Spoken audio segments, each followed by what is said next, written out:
अब दोस्तों बहुत लोग सोच रहे होंगे कि हमारे 1000 सब्सक्राइबर पूरे होने के बाद भी मोनेटाइजेशन क्यों नहीं हो रहे हैं। इसका मुख्य कारण ये है कि वॉच टाइम पूरे नहीं होना, व्यूज़ का पूरा नहीं होना, क्योंकि यूट्यूब पॉलिसी के अनुसार 10 मिलियन शॉर्ट पे व्यू चाहिए और 4000 घंटे वॉच टाइम शुरू से होना चाहिए, जिसमें 1 साल का वक्त वॉच टाइम पे दिया जाता है और व्यूज़ पे 90 दिन का वक्त दिया जाता है, जो आपके स्क्रीन पे चल रहे होंगे, देख रहे होंगे कि कितने टाइम मिलने के बाद वॉच टाइम पूरे नहीं हुए, जिस वजह से आपके चैनल मोनेटाइज नहीं होते हैं। यह समस्या बहुत सारे नए यूट्यूबर के साथ यही देखने को आपको मिल रहा होगा। ये समस्या आपके साथ भी यही होगा और हमारे साथ भी यही हो रहा है। लेकिन क्या वॉच टाइम पूरे नहीं होंगे तो मोनेटाइजेशन नहीं होंगे? नहीं, इसी तरह आप मेहनत करते रहिए, वीडियो डालते रहिए।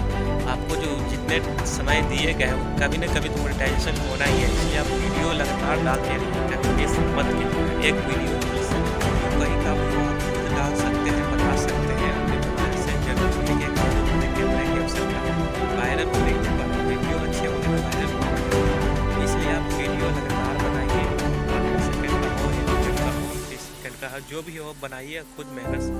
वीडियो के अंत तक बने रहने के लिए बहुत बहुत शुक्रिया दोस्तों। इसी तरह और भी वीडियो के साथ बने रहिए, आगे भी इसी तरह वीडियो आते रहेंगे, क्योंकि मेरा पहला ब्लॉग है और अच्छा ब्लॉग बनाने की और आगे कोशिश करेंगे। अगर आप वीडियो देखते हैं तो ब्लॉगर्स का वॉच टाइम पूरे होते हैं, क्योंकि मोनेटाइजेशन किसी भी ब्लॉगर के लिए बहुत ही महत्वपूर्ण होता है। इसलिए जब वीडियो देखें तो उस टाइमिंग को आप पूरा करें। इसी के साथ दोस्तों हम विदा लेते हैं। जय हिंद, जय भारत।